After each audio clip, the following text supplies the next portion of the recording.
All right, y'all. So excuse my tardiness. I know y'all have not seen my face in a while. Last week, for some reason, TikTok was not letting me upload my videos. It just was loading all day long. And I filmed on my iPad, wouldn't let me transfer it from my iPad to my phone.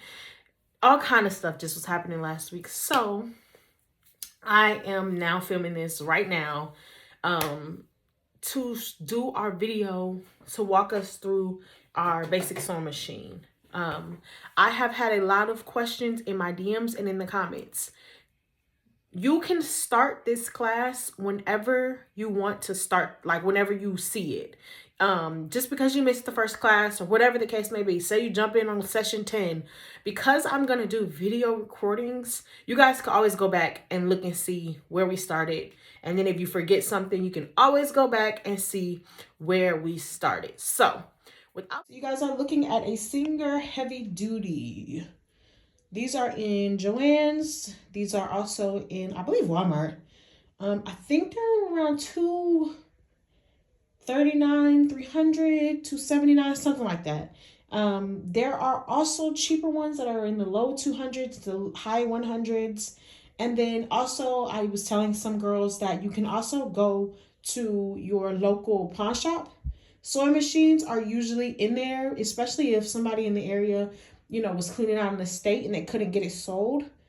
Sometimes you can find some really, really, really, really nice and expensive and well put together ones in the pawn shop. So don't ever forget to do a pawn shop.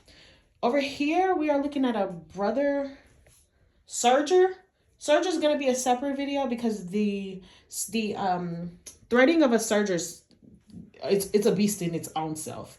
So you guys are looking at my work desk. This is a desk that I was at work from home, and I switched from work from home to just do this full time when my husband got deployed. So this is what that is. It's no special sewing desk. It's just a regular work from home desk that I put together. And yeah, so this is a seam iron.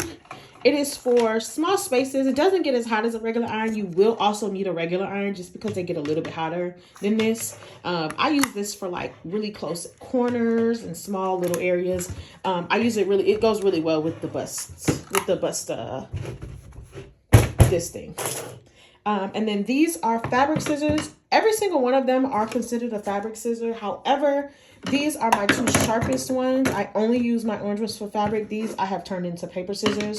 Once you cut something with paper, it loses its dull, it becomes dull. So once you cut something or one of your scissors with paper, you can no longer use it on fabric. Trust me, it's not worth it. They're like $50, $60 shears. I think mine came in a pack, but it's expensive and replacing these is a nightmare. So back to our sewing machine. So this is our Singer Heavy Duty. And I'm just going to show you before we talk about it. There's your power cord. And I'm just going to show you, that way we can go through.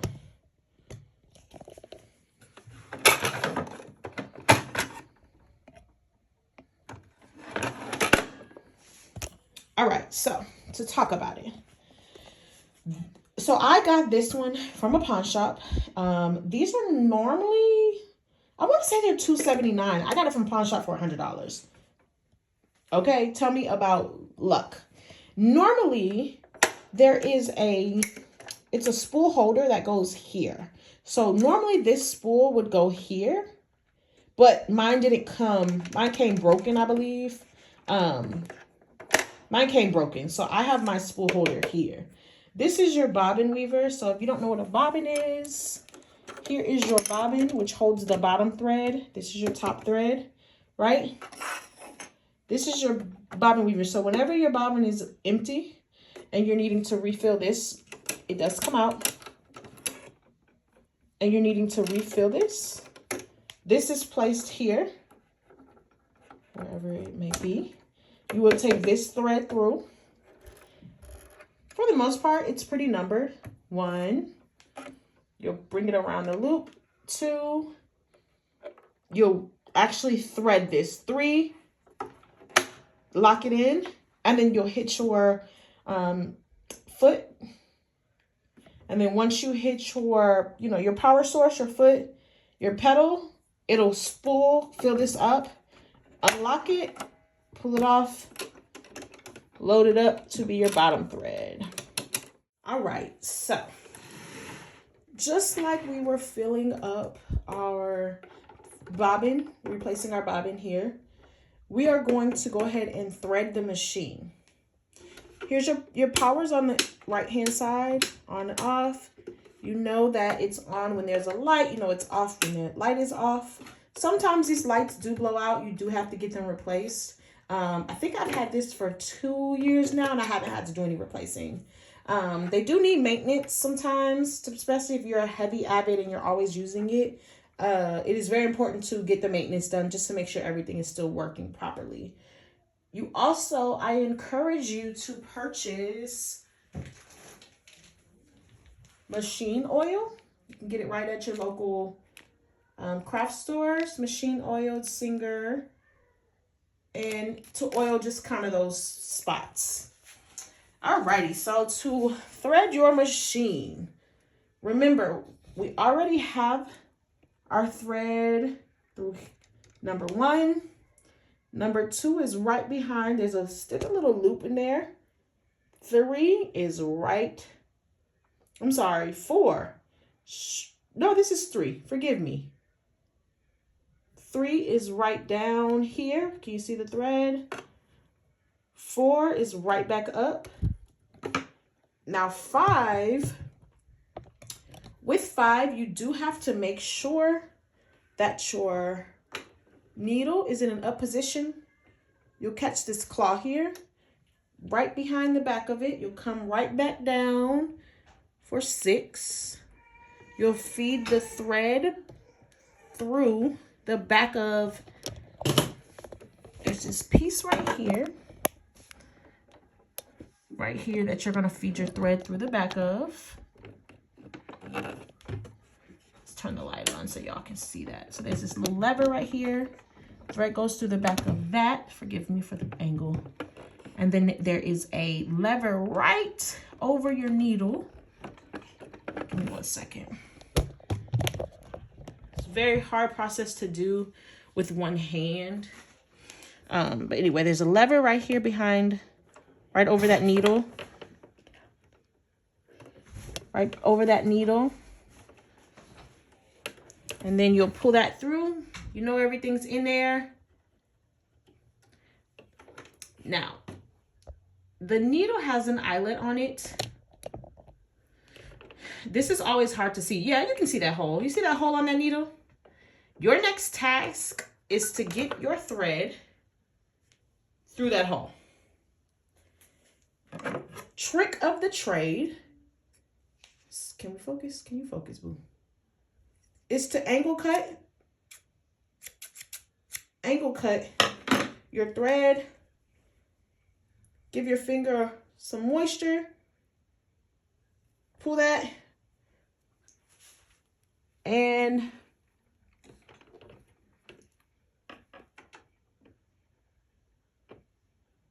thread it through. Hold on.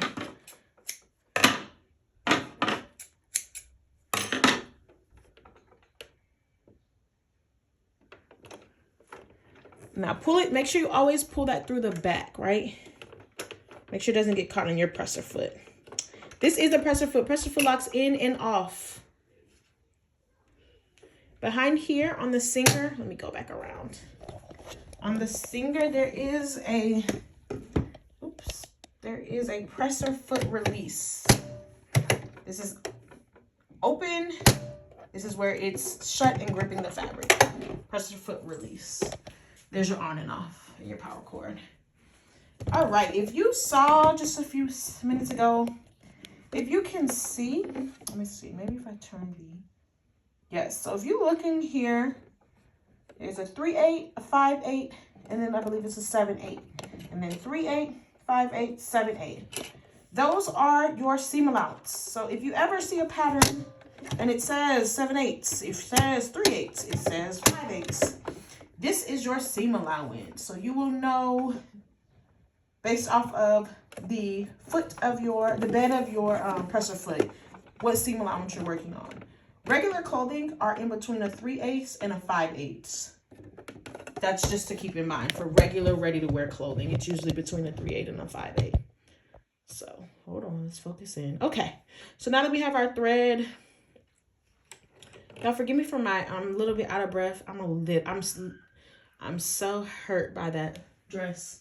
I'm just looking at it and I'm just so hurt because I wasted fabric and I wasted time. So y'all pray for me. Okay, anyway, so over here on your right side of your machine, I'm not sure if they make left-handed sewing machines or not, you guys. Correct me if I'm wrong. I'm pretty sure that they're all normally on the right side. So over here we have this is what controls your needle. So this is what, if I turn this way towards me, our needle's going down. If I turn it out of me, our needle goes back up. So turning towards you is going to create a stitch. Turning away from you is going to undo a stitch. So with turning my needle control toward me, I am going to create a stitch here. And what I'm going to do is I'm going to grab this bottom thread. There is a certain way to put your bottom thread in, your bobbin thread in. It does have to be the shape of a P. So it creates a P. And we go in and put that there. There is a lever down here. We need to feed it through the front of the lever and pull it backwards. And that is your bobbin thread and lock. Now, to get them to start communicating, we're going to create a stitch. So first, let me make sure my needle is in the center. Okay, so we're going to create a stitch here and we're going to just pull it toward us. Full stitch means that we have up, down, and back around. I know y'all saw that thread get fed in there. So if you can see that there's a loop here, that is a stitch. If there was fabric, it would be locked in the fabric. However, because we need these to come through and communicate with each other, we are going to pull that loop through. And that means both of our threads, top and bottom thread, are now in one cohesive stitch. We will put our cover back on to lock that in. And now we don't have to touch this again until this is empty or our top thread is empty. So looking at the machine again, this is our bobbin. Here's our top thread, which comes through and loops around, back under one latch, under two latches, in through the needle hole, out through the back. Our bobbin, make a P, put it in, latch it around that latch in the middle, turn our dial towards us, create a stitch, catch the loop, pull the loop through, and now everything communicates as one. Now, if we're looking at our handles here, everything's pretty self-explanatory. Here is the length. You want to keep that in between a 1 and a 2. When you're just doing regular, that is your length, your stitch length. Then you want to look at your width.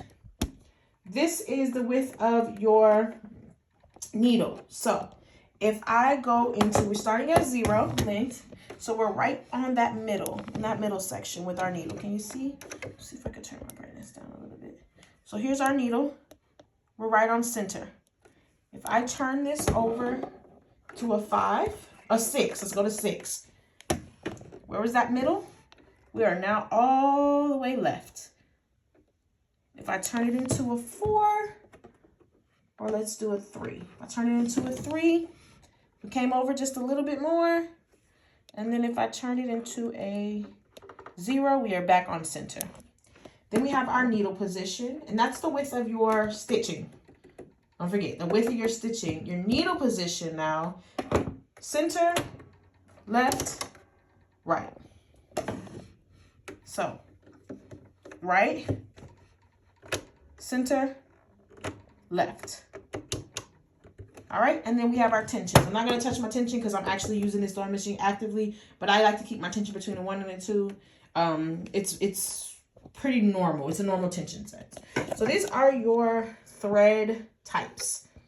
Here's your straight ones. Here's your triples. And then your zigzag, of course. And then just kind of getting fancy with your stitch lines.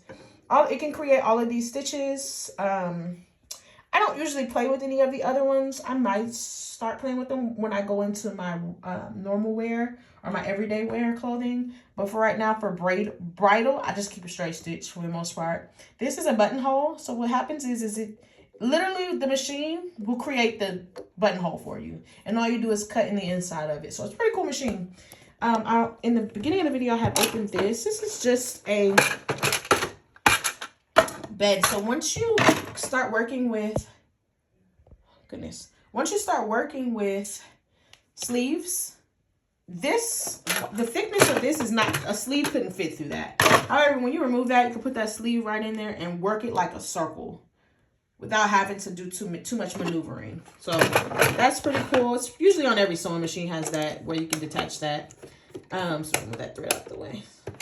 And then that was just some storage of some of the bits and pieces that you use with the machine and some other little trinkets in there. So that is your one-on-one around your sewing machine. If you have any questions, please leave them in the comments. I hope.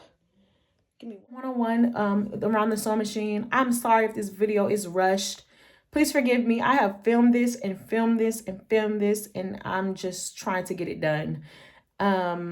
So yeah, if you have any questions, please go ahead and leave them in the comments, and we'll be back sometime this week for our walk around Joann's. I hope they let me film. I gotta go ask them ahead of time, but we'll do our walk through the Joann's, talk a little bit about some fabric, and yeah, I'm so excited. A lot of y'all are really excited, and I'm probably more excited than y'all are. So yeah, let's get through it.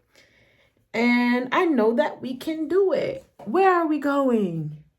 To Joann's. Where are we going? To Joann's. Yeah. Y'all probably don't know about Dora. Anyway, peace out. See you next Thursday. And yeah, hugs and kisses, X's and O's.